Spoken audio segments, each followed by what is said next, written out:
Bapak Ibu semuanya, mudah-mudahan selalu berada dalam lindungan Allah Subhanahu wa taala. Segala puji bagi Allah Subhanahu wa taala yang telah memberikan kepada kita kenikmatan lebih banyak, terutama nikmat iman dan Islam, dan juga salah satu di antara nikmat besar Allah Subhanahu wa taala yaitu Dia Allah Subhanahu wa taala mempermudah kita, langkah kita untuk berkumpul di masjid ini, melaksanakan sholat Isya secara berjamaah dan juga sholat tarawih yang akan dilaksanakan secara berjamaah. Dan juga kalau sholat dan salam selalu kita curahkan atau selalu kita limpahkan kepada Habibana wa Nabiyana Muhammad sallallahu alaihi wasallam. Dan mungkin di antara kita ada yang bermudah-mudahan atau melupakan untuk bersalawat kepada baginda Nabi sallallahu alaihi wasallam. Padahal baginda Nabi sallallahu alaihi wasallam telah memberikan telah memberikan peringatan atau telah memberikan kabar gembira bagi orang yang mengucapkan salawat satu kali saja, maka Allah Subhanahu wa taala akan membalasnya dengan 10 kali salawat. Di mana baginda Nabi sallallahu alaihi wasallam mengatakan, "Man shalla 'alayya salatan sallallahu 'alaiha biha 'ashra." Sallallahu 'alaihi biha 'ashra. Siapa yang bersalawat kepadaku satu kali salawat saja, sallallahu 'alaihi, maka Allah Subhanahu wa taala akan memberikan salawat kepadanya 10 kali. Apa yang dimaksud dengan salawat Allah Subhanahu wa taala terhadap hambanya? Ketika hamba bersalawat satu kali, Allah Subhanahu wa taala akan membalaskan 10 kali salawat. Apa yang dimaksud dengan 10 salawat Allah Subhanahu wa taala kepada hamba? Sebagian ulama mengungkapkan maksudnya adalah rahmat. Maka Bapak Ibu semuanya bayangkan, ketika Bapak Ibu mengucapkan satu kali salawat saja, maka akan mendapatkan 10 rahmat dari Allah Subhanahu wa taala langsung. Tidak ada di antara kita yang tidak butuh rahmat Allah Subhanahu wa taala. Bahkan Bapak Ibu semua bisa datang ke sini dengan penuh ketenangan, kenyamanan, dengan sehat. Itu tentunya karena kasih sayang Allah Subhanahu wa taala kepada kita. Bapak Ibu semuanya, tak banyak yang ingin saya sampaikan. Hanya saja terkadang mungkin kita sering mendengar istilah ketika Ramadan ini bulan yang diberkahi, syahrul mubarak. Ramadan adalah bulan yang diberkahi. Dari mana hal itu? Tentunya itu adalah dari hadis Nabi sallallahu alaihi wasallam, di mana Nabi sallallahu alaihi wasallam mengatakan, hadis yang diriwayatkan oleh Abu Hurairah radhiyallahu anhu, yang diriwayatkan dikeluarkan oleh Imam Ahmad dan juga selainnya, yang disahkan oleh sebagian muhaddisin, di mana Rasulullah SAW mengatakan, "Atakum Ramadan syahrul mubarak." Telah datang kepada kalian bulan Ramadan, bulan yang diberkahi.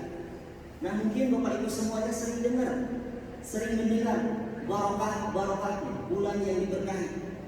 Apa yang dimaksud dengan berkah di sini?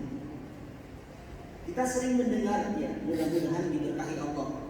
Bahkan sebagian dari kita sering mendoakan saudaranya, mudah-mudahan Allah memberkahimu, mempermudah urusanmu. Nah, apa yang dimaksud berkah ini? Mungkin sebagian di antara kita masih ada yang belum paham apa yang dimaksud berkah. Barakah. Karena berkah itu bahasa Indonesia, kalau bahasa Arabnya adalah barakah. Jadi kalau Bapak Ibu semuanya mencari di kamus, berkah nggak bakal ada pakai yang berkah, ada juga barakah. Baru ada barakah. Nah, barakah itu sebagai ulama mengungkapkan adalah thubutun khairil ilahi fi syai'. Adanya kebaikan ilahi pada sesuatu. Kemudian sebagai ulama mengungkapkan dengan istilah mudawamah, terus-menerus ada. Sebagai ulama lain mengungkapkan dengan kata muzayadah, terus-menerus bertambah. Jadi Bapak Ibu semuanya, yang namanya berkah adalah bayangkan sesuatu mendapatkan kebaikan dari Allah Subhanahu wa taala. Kebaikan tersebut terus-menerus ada dan tidak terputus. Maka sesuatu tersebut diberkahi oleh Allah Subhanahu wa taala. Bayangkan apabila kita memiliki sesuatu, atau misalkan kendaraan lah ternyata kendaraan tersebut diberikan kebaikan yang banyak. Kemudian kebaikan tersebut terus-menerus ada dan tidak terputus. Bahkan buah yang terpenting dari keberkahan adalah sesuatu tersebut, atau misalkan katakanlah kendaraan yang tadi kita misalkan, itu ternyata hanya bisa digunakan di dalam ketaatan kepada Allah Subhanahu wa Ta'ala saja, maka manfaatnya akan sangat banyak, lebih dari sebelumnya.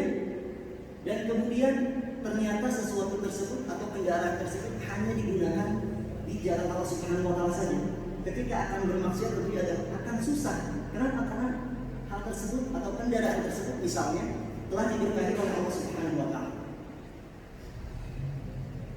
Bapak Ibu semuanya, mungkin Bapak Ibu semuanya menginginkan contoh, ya, kita bawa contohnya ke zamannya Nabi SAW, di mana Abu Bakar radhiyallahu anhu, sahabat yang mulia, ketika itu beliau memiliki tamu atau beberapa tamu. Akan tetapi Abu Bakar ini sedang ada urusan bersama Rasulullah SAW sampai petang. Kemudian setelah beliau menyelesaikan urusannya bersama Rasul, beliau pulang dan bertanya kepada istrinya, apa yang telah engkau sajikan untuk tamu kita? Kemudian kata Abu Bakar, kata istrinya Abu Bakar, aku telah menyiapkan makanan untuk mereka, akan tetapi mereka tidak mau makannya. Kata istrinya. Abu Bakar pun singkat cerita marah, kesal. Kenapa? Karena tamunya tidak mau mengambil haknya sebagai seorang tamu, hak sebagai seorang tamu untuk menerima sajian ini, tidak mau. Maka manusiawi sekali Abu Bakar radhiyallahu anhu pun marah. Kemudian singkat kata bersumpah tidak akan memakan makanan tersebut. Kemudian istrinya pun ikut bersumpah tidak akan memakan makanan tersebut kecuali Abu Bakar memakannya terlebih dahulu. Bahkan para tamu pun ikut-ikutan bersumpah tidak akan memakan makanan tersebut kecuali dimakan dulu oleh Abu Bakar. Abu Bakar memakannya terlebih dahulu. Kemudian ketika itu langsung tersadar Abu Bakar radhiyallahu anhu. Tersadar, kemudian mengatakan ka'anna hadhihi minasyaitan, seolah-olah ini dari setan. Kemudian minta didatangkan makanan tersebut. Setelah makanan tersebut didatangkan, Abu Bakar langsung memakan makanan tersebut. Istrinya pun memakan makanan tersebut. Tamunya pun memakan makanan tersebut. Bahkan anaknya pun memakan makanan tersebut. Makanan yang didatangkan tadi, yang tadinya hanya untuk tamu saja, ternyata cukup untuk semuanya, bahkan untuk anaknya. Dan ada sesuatu yang aneh, Bapak Ibu semuanya. Apa yang ada di sini? Anaknya mengatakan seperti ini. La yarfa'una ummatan illa rada min asfaliha akthar minha. Mereka tidaklah mengambil cipukan, mengambil untuk dimakan suapan. Illa rada min asfaliha akthar minha. Kecuali ternyata nambah banyak dari bawahnya lebih dari sebelumnya. Diambil lagi, nambah lagi, diambil lagi, nambah lagi. Gak habis-habis. Bahkan diriwayatkan bahwasanya makanan tersebut sebagian ini dikirimkan kepada baginda Nabi SAW. Ternyata makanan tersebut telah diberkahi oleh Allah Subhanahu wa Ta'ala.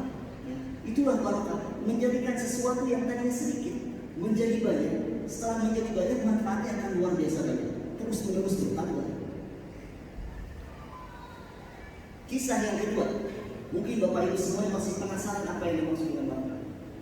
Tapi sebelumnya maaf, ini sampai jam berapa? Berapa menit lagi kira-kira? Ya.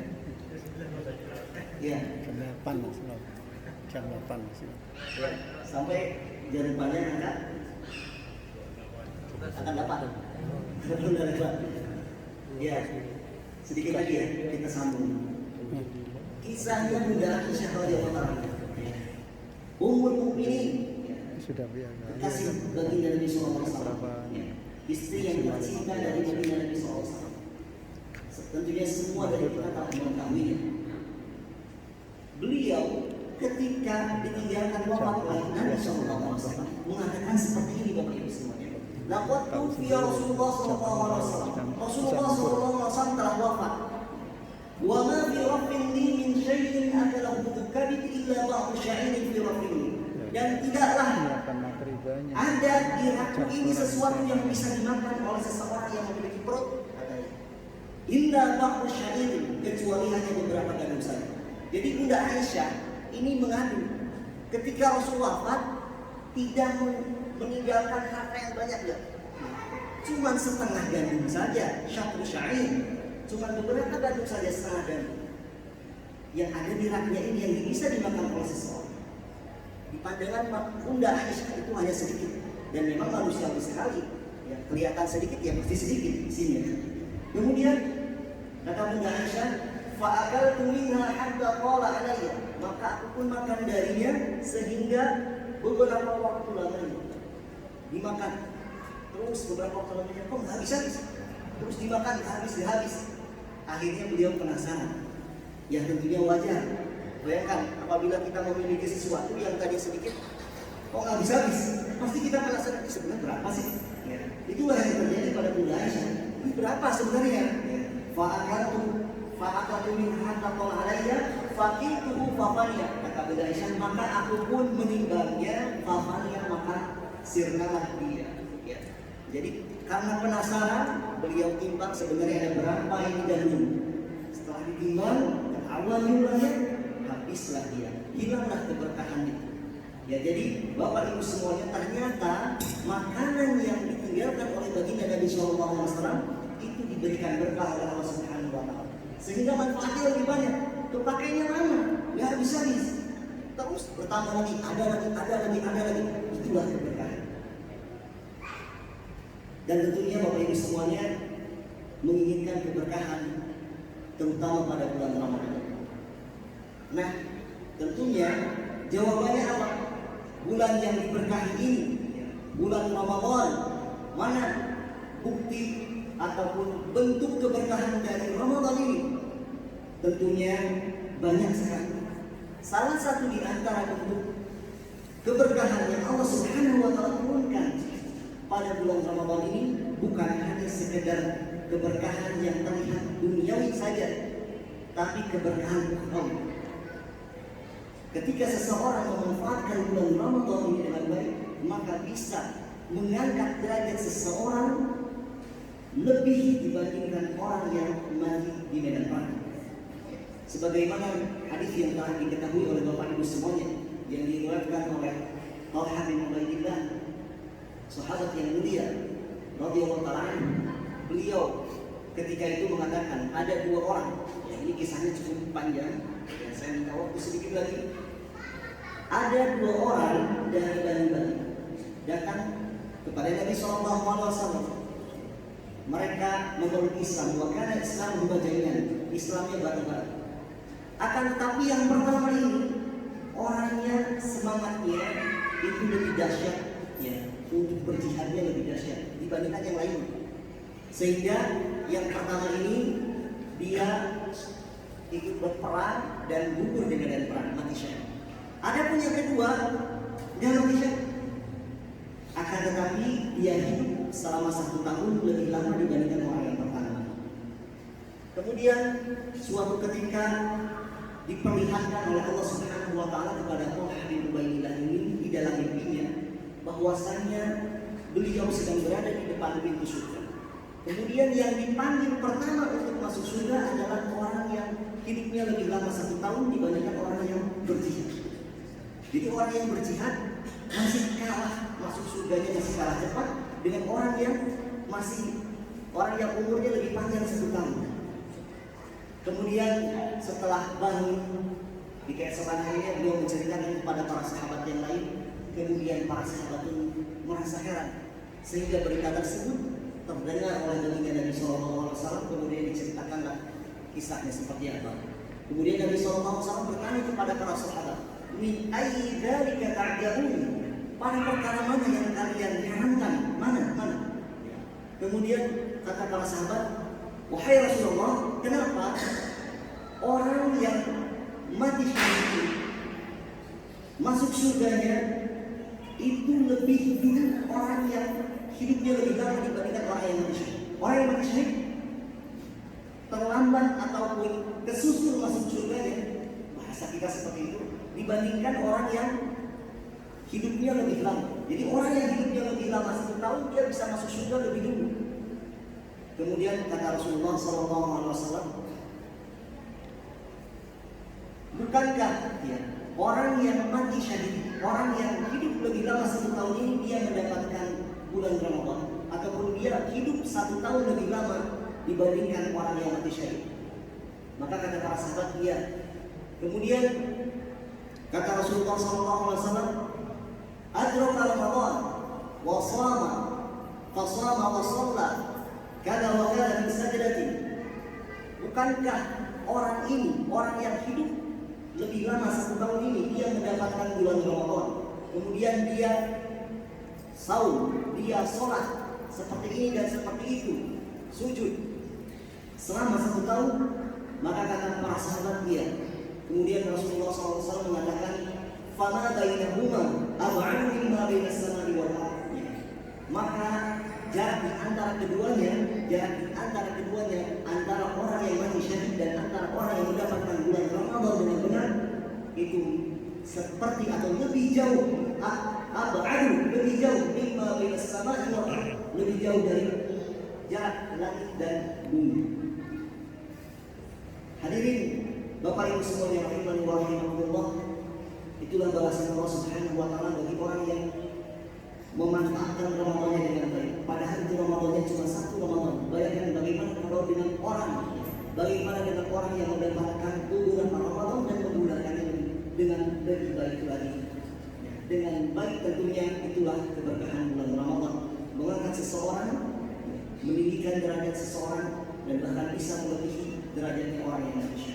Mudah-mudahan Bapak Ibu semuanya dengan sedikit makalah ini bisa memotivasi kita untuk menggunakan bulan Ramadan dengan baik. Subhanakallah wa bihamdika asyhadu an la ilaha illa anta astaghfiruka wa atubu ilaik.